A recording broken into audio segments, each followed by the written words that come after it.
Assalamualaikum warahmatullahi wabarakatuh. Perkenalkan, nama saya Putri Permatasari dengan BP 20005420092.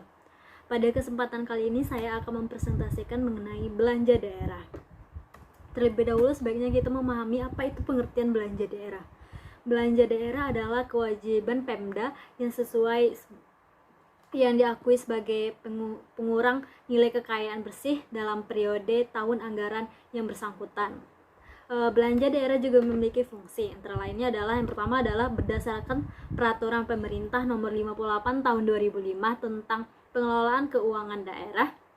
Belanja daerah dipergunakan dalam rangka pelaksanaan urusan pemerintah yang menjadi kewenangan provinsi dan kabupaten kota, yang terdiri dari urusan wajib ataupun urusan pilihan yang berdasarkan dengan undang-undang. Yang kedua adalah untuk melindungi dan meningkatkan kualitas kehidupan masyarakat. Selanjutnya adalah klasifikasi belanja daerah. Klasifikasi belanja daerah berdasarkan Kepmendagri nomor 29 tahun 2002, belanja daerah mula-mula dibagi menjadi ke dalam dua bagian. Yang pertama adalah belanja daerah aparatur daerah dan belanja publik. Berdasarkan klasifikasi belanja menurut PP nomor 24 tahun 2005, klasifikasi ekonomi adalah klasifikasi pengelolaan belanja yang berdasarkan pada jenis belanja untuk melaksanakan suatu aktivitas. Klasifikasi ekonomi ini terdiri dari klasifikasi belanja operasi, belanja modal, dan belanja tak terduga. Yang pertama adalah belanja operasi. Belanja operasi adalah belanja untuk pengeluaran anggaran untuk kegiatan sehari-hari pemerintah dengan memberikan manfaat jangka pendek. Contohnya adalah gaji pegawai, belanja barang bunga, subsidi, hibah, bantuan sosial, maupun bagi hasil. Selanjutnya adalah belanja lain-lain atau belanja tak terduga. Belanja ini adalah belanja yang tidak diharapkan atau tidak ingin terjadi. Contohnya adalah belanja bencana alam, bencana sosial, dan pengeluaran tak terduga lainnya. Yang tiga adalah klasifikasi organisasi. Klasifikasi ini adalah disusun berdasarkan satu kerja perangkat daerah yang bertindak sebagai pusat pertanggungjawabannya. Contohnya adalah belanja sekretaris DPRD, lalu sekretaris daerah pemerintah kota, kabupaten, provinsi, dinas pemerintah tingkat provinsi, kabupaten, kota, lembaga teknik daerah, provinsi, kota, kabupaten. Selanjutnya adalah klasifikasi fungsi. Klasifikasi fungsi ini adalah klasifikasi yang didasarkan pada fungsi-fungsi utama pemerintah daerah dalam memberikan pelayanan kepada masyarakat. Contohnya adalah belanja pelayanan umum, ketertiban keamanan, ekonomi, pertanian, kesehatan, pariwisata, dan pendidikan. Selanjutnya adalah klasifikasi belanja berdasarkan PP nomor 58 tahun 2005. Klasifikasi belanja menurut organisasi disesuaikan dengan susunan organisasi pemerintah daerah. Yang kedua adalah klasifikasi belanja menurut fungsi. Ada dua. Yang pertama adalah klasifikasi berdasarkan urusan pemerintah. Yang kedua adalah klasifikasi fungsi berdasarkan pengelolaan keuangan. Yang ketiga adalah klasifikasi belanja menurut program kegiatan sesuai dengan urusan pemerintah yang menjadi wewenang daerah. Yang keempat adalah klasifikasi belanja barang jasa, belanja modal, belanja subsidi, belanja hibah, bantuan sosial, dan bagi hasil dan bantuan keuangan lainnya. Selanjutnya adalah pengakuan dan pelaporan belanja. Pelaporan belanja terjadi pengeluaran saat pada rekening BUD, khususnya pengeluaran melalui bendahara pengeluaran. Pengakuan terjadi pada saat pertanggungjawaban atas pengeluaran tersebut disahkan oleh unit yang mempunyai fungsi pembendaharaan. Pelaporan belanja pada laporan realisasi APBD menggunakan basis kas. Basis yang digunakan adalah basis kas. Selanjutnya adalah realisasi anggaran belanja dilaporkan sesuai dengan klasifikasi yang ditetapkan dalam dokumen anggaran. Yang pertama adalah standar analisis belanja atau SAB. SAB ini sendiri adalah suatu komponen yang harus dikembangkan sebagai dasar pengukuran kinerja keuangan dalam penyusunan APBD dengan pendekatan kinerja. SAB bisa juga dijelaskan sebagai hasil penjumlahan belanja langsung dan belanja tidak langsung dialokasikan kepada program dan kegiatan yang bersangkutan. SAB juga memiliki manfaat. Ada 3 yang akan saya paparkan. Yang pertama adalah mendorong setiap unit kerja untuk lebih selektif dalam perencanaan program keuangan. Yang kedua adalah menghindari adanya belanja yang kurang efektif. Yang ketiga adalah mengurangi tumpah tindih belanja dan kegiatan investasi maupun non investasi. Yang kedua adalah belanja langsung dan belanja tidak langsung. Yang pertama saya akan menjelaskan belanja langsung. Belanja langsung itu sendiri adalah belanja yang dipengaruhi secara langsung oleh adanya program kegiatan satuan kerja perangkat daerah yang berkontribusi terhadap pencapaian prestasi kerja yang dapat diukur. Jenisnya adalah belanja pegawai, belanja barang jasa, serta belanja modal. Yang selanjutnya adalah belanja tidak langsung. Belanja tidak langsung merupakan belanja yang tidak dipengaruhi oleh yang lain, ada atau tidaknya program dan kegiatan satuan kerja perangkat daerah yang pengaruh kontribusi terhadap pencapaian kerja sukar diatur. Contohnya adalah belanja pegawai. Selanjutnya adalah yang ketiga adalah tolak ukur kinerja. Tolak ukur kinerja itu sendiri adalah ukuran keberhasilan yang mencapai pada setiap unit kerja. Yang keempat adalah standar biaya. Standar biaya adalah harga satuan unit biaya yang berlaku masing-masing daerah. Penetapan standar biaya akan membantu menyusun anggaran belanja.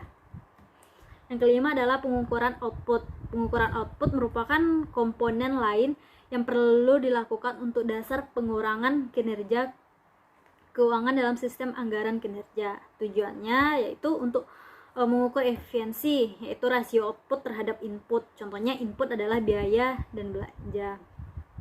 Yang kedua adalah untuk mengukur efektivitas, yaitu kesesuaian output aktual yang dihasilkan dengan tujuan sarana yang ditetapkan oleh organisasi.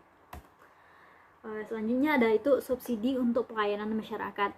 Subsidi juga terbagi atas 3. Yang pertama adalah subsidi untuk pelayanan tertentu.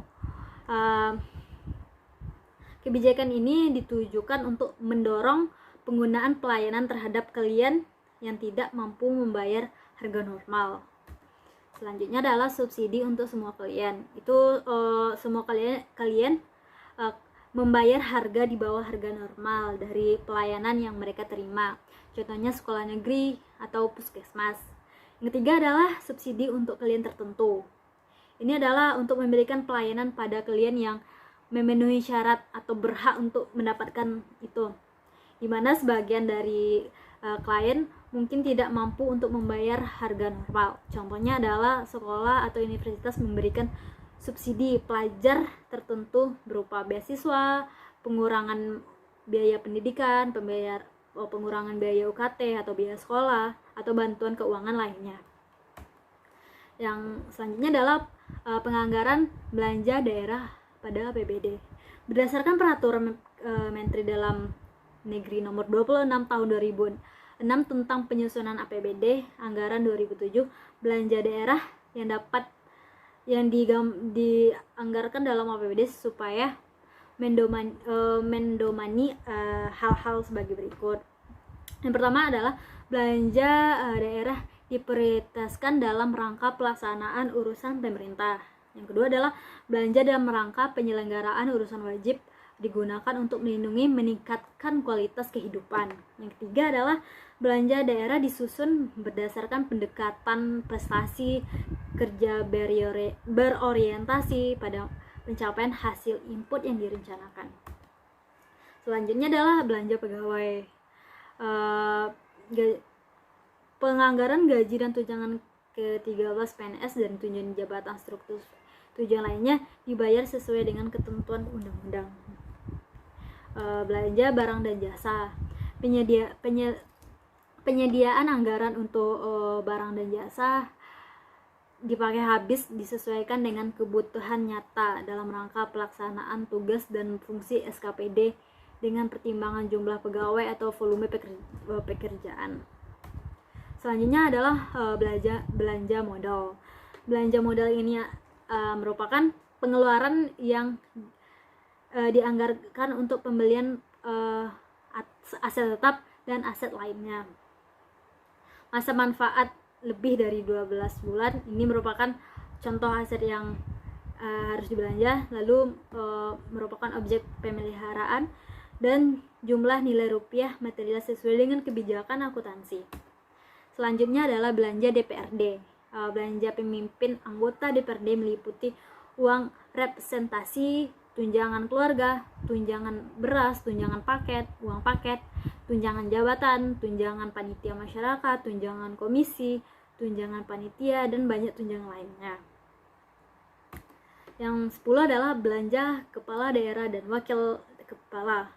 Belanja rumah tangga beserta pembeliannya, investasi atau perlengkapan rumah jabatan dan pemeliharaan kesehatan. Belanja perjalanan dinas dan belanja pakaian dinas dan langsung sekretaris daerah. Yang 11 adalah penyediaan dana untuk penanggulangan bencana. Ini pengeluarkan untuk penanggulangan bencana. Selanjutnya adalah belanja subsidi. Belanja subsidi ini adalah belanja yang dialokasikan anggaran yang diberikan kepada perusahaan atau lembaga tertentu yang bertujuan agar harga produk jasa yang dihasilkan dapat terjangkau lebih murah. Contohnya saja, pemerintah memberikan subsidi gas atau sebagiannya kepada seorang pedagang, maka produk yang akan dijualkan oleh pedagang tersebut akan lebih murah karena dapat bantuan subsidi dari pemerintah. Belanja subsidi ditetapkan dalam peraturan tentang APBD yang dasar pelaksanaannya ditetapkan dengan keputusan kepala daerah. Maka subsidi ini tidak sembarang saja. Selanjutnya adalah belanja hibah. Belanja hibah ini digunakan untuk menganggarkan pemberian uang, barang atau jasa kepada pemerintah atau pemerintah lainnya. Selanjutnya adalah bantuan sosial. Bantuan sosial untuk organisasi kemasyarakatan harus selektif dan memiliki penjelasan penggunaannya. Selanjutnya adalah belanja bagi hasil yang digunakan untuk menganggarkan dana hasil yang bersumber dari pendapatan provinsi. Selanjutnya adalah belanja bantuan keuangan yang digunakan untuk menggambarkan bantuan keuangan yang bersifat umum atau khusus. Selanjutnya adalah belanja terduga. Itu belanja yang sifatnya tidak bisa atau pada keadaan darurat. Selanjutnya adalah pengadaan pilkada. Bagi daerah, pelaksanaan kegiatan pilkada tahun 2007, penganggaran terhadap penyelenggaraan pilkada agar berpedoman pada Mendagri 12 tahun 2005. Baiklah, itulah hasil presentasi dari saya sendiri. Maaf jika ada kesalahan. Terima kasih atas partisipasinya. Assalamualaikum warahmatullahi wabarakatuh.